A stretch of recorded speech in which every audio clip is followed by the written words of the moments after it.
Hello students. In the last session we have explained the derivation of short-run supply curve of a firm and industry, and now in this video we are going to discuss the long-run supply curve of industry.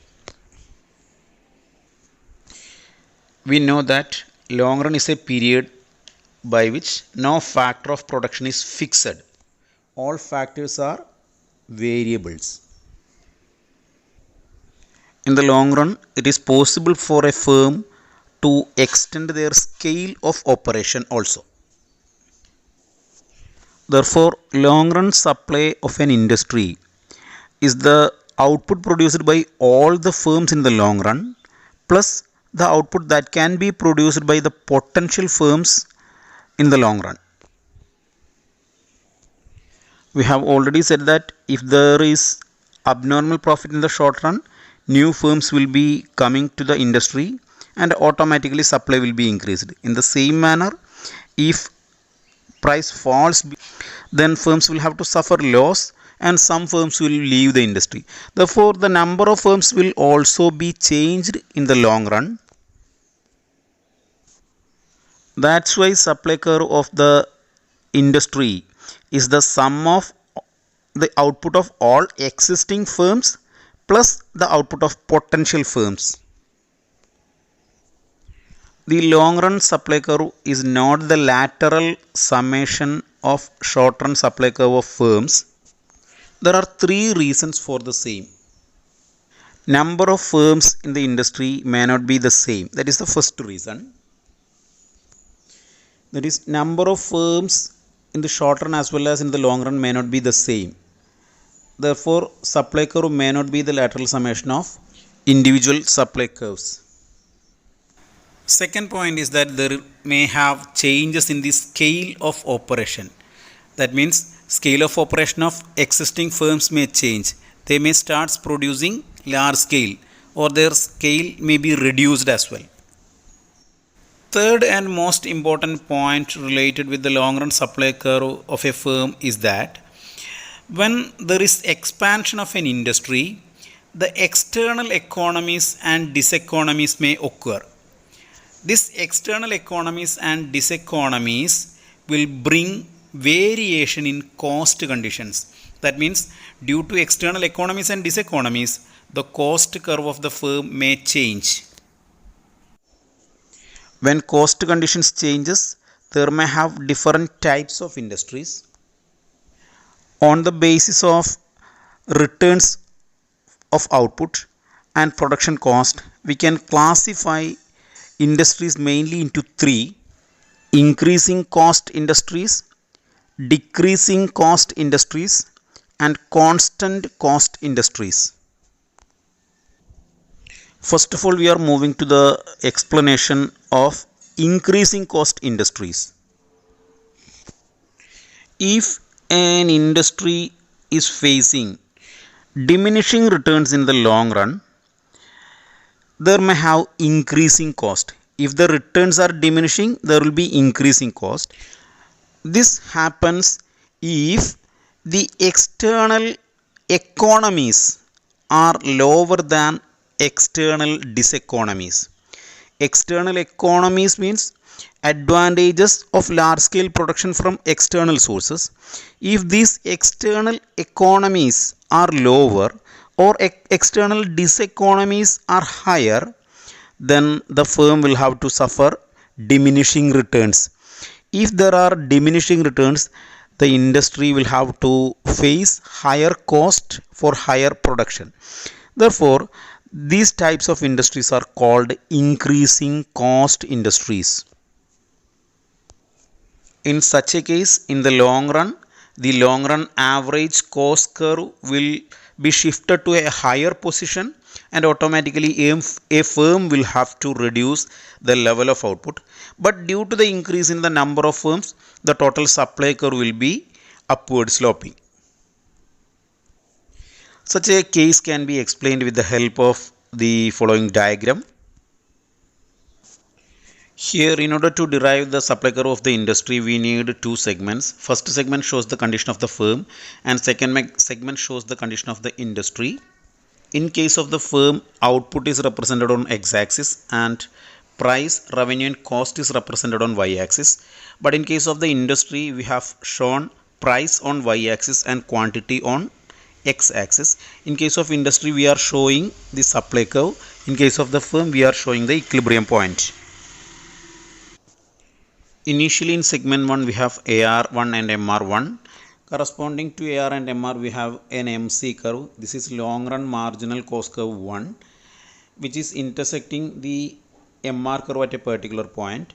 And the long run equilibrium is the lowest minimum point of LAC, LAC1. Therefore, the firm produces at R1 and OQ1 output is being produced by the firm. This is the equilibrium with normal profit. If the industry expands in the long run, suppose if there are diminishing returns, the cost curve will be increased. Cost curves will be increased to a new position. If cost curve increases without increase in price, the firm will have to suffer loss. But if price increase along with increase in cost, the firm is able to identify a new equilibrium point. That is, if there is an increase in cost and increase in revenue, this average revenue curve will be shifted upwards. This is AR2 and MR2. Corresponding this AR2 and MR2 will be having an equilibrium point but at a lesser level of output because of the diminishing returns.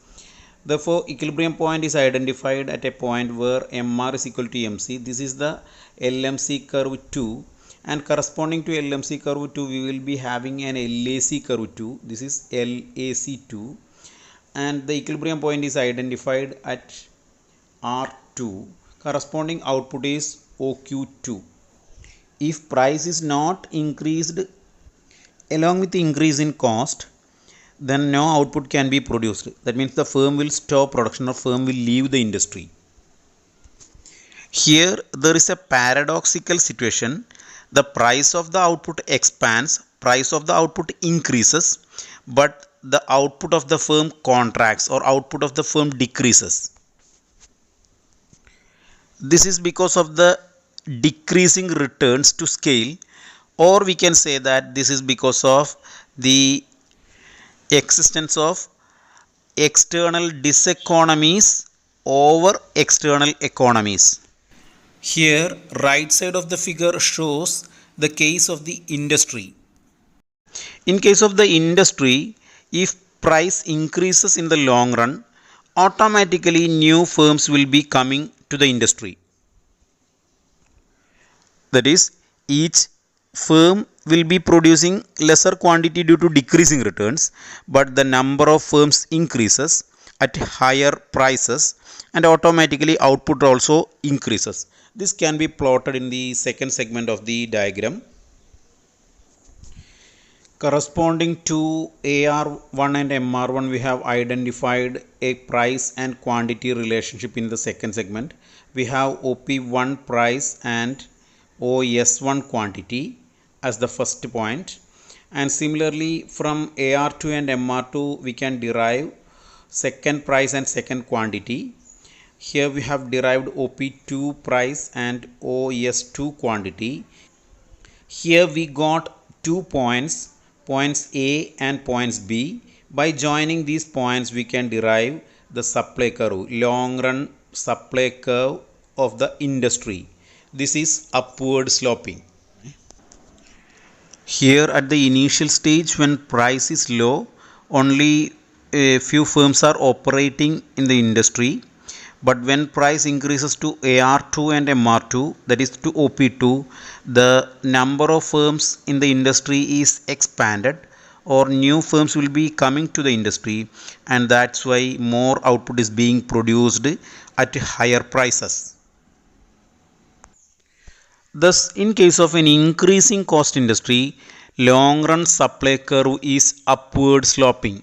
Here, external diseconomies are more than that of external economies, and therefore the firm suffers diminishing returns, and therefore higher output is produced only at higher prices. Therefore, long run supply curve is upward sloping.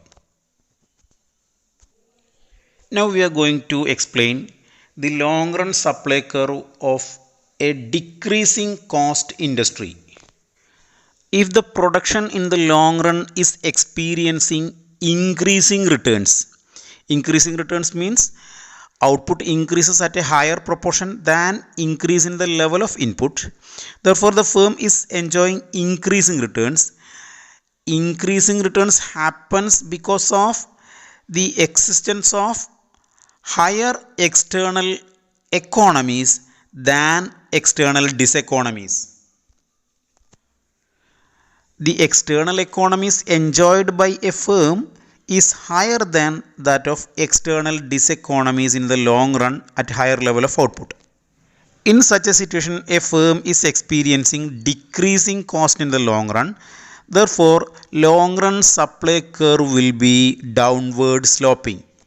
Here, if the industry is having decreasing cost, the supply curve is downward sloping. Such a situation can be explained with the help of a diagram. As earlier, we have plotted the condition of a firm and industry in two segments. The initial stage, a firm is having an AR curve 1 and MR curve 1. Corresponding to this curve, an equilibrium point is identified at LMC is equal to LMR. LMC 1 is equal to LMR, intersect LMR, and there is a long run equilibrium point where LAC is tangent to AR1 curve at the equilibrium point, and the equilibrium point is R1, and the firm is producing OQ1 level of output, and price of the commodity is OP1. In the long run, if external advantages are higher, then cost of production will be decreased. Here the firm will be able to produce higher level of output at lower cost. Cost will be reduced. When cost decreases, price also will be reduced. But due to the existence of the external economies over external diseconomies, new firms will be attracted to the industry and they will be coming to the industry with a higher level of output, which increases the supply of the commodity in the long run. This is the equilibrium condition at the initial stage.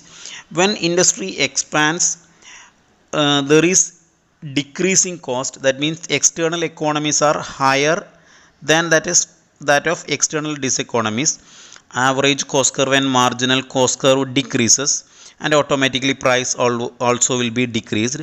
Therefore, a new equilibrium point is identified at a lower price with higher level of output. The second stage equilibrium is identified at a lower average revenue and average cost. This is the AR2 and MR2. Corresponding to AR2 and MR2, we are having an LMC2 curve which intersect the LMR curve at a particular point, and we have identified long run equilibrium with the LAC2 curve. LAC2 curve is intersected LMC curve at point R2, and the firm is producing OQ2 level of output. When cost decreases, the scale of operation will be expanded.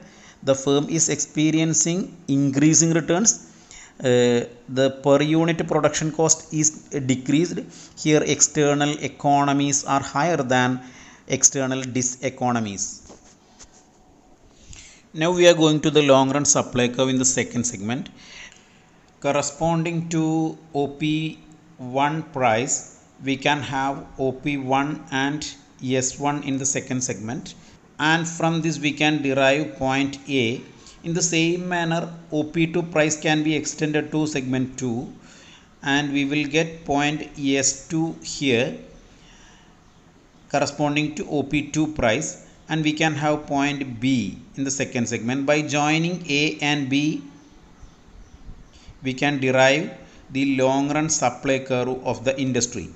This long run supply curve is downward sloping. It means that the industry is a decreasing cost industry.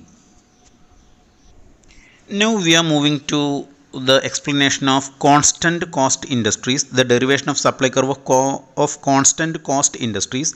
In case of constant cost industry, there is no increasing returns or no diminishing returns. It means that there exist constant returns to scale.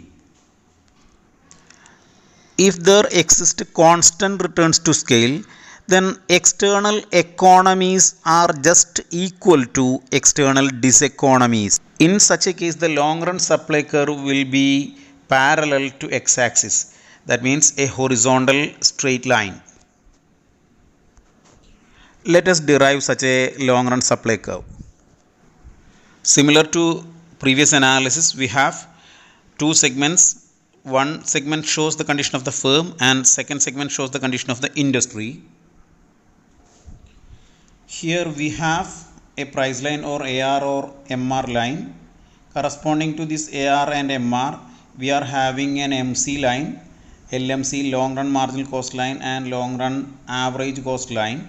And the equilibrium of the firm is identified at point R, and corresponding quantity produced by the firm is OQ. Since there is no change in LAC or LMC or AR or MR, the equilibrium condition of the firm remains the same in the long run as well. That means the firm will not change their level of output if there is no change in cost or revenue conditions. But we know that new firms will be attracted to the industry. Automatically there will be a higher level of output in the case of the industry. But this higher level of output is produced at the same price. Therefore we can derive a long run supply curve which is parallel to x-axis. Now let us derive the long run supply curve in the right side of the diagram. We can plot price and quantity at the initial stage. S1 quantity is produced by all the firms at OP price. When number of firms in the industry expands, since there is no change in cost, more output can be produced at same price. Therefore, we can extend this level of output to S2 at same price, OP1 price. Therefore, we can have point A and B. By joining these points A and B, we can derive the long run supply curve of the industry. This long run supply curve is parallel to x-axis and it shows that there is constant cost industry. Here the external economies are equal to the external diseconomies and therefore the firm is enjoying constant returns to scale. That's why their long run supply curve is parallel to x-axis or a horizontal straight line. Let us now sum up our analysis as first point, short run supply curve of the firm is the upward sloping portion of MC curve after intersecting it with AVC curve. Short run supply curve of the industry is the horizontal summation of individual supply curves, firm supply curves. In the long run, there are three possibilities to an industry. The industry may be increasing cost industry, constant cost industry, or decreasing cost industry. In case of increasing cost industry, supply curve is upward sloping.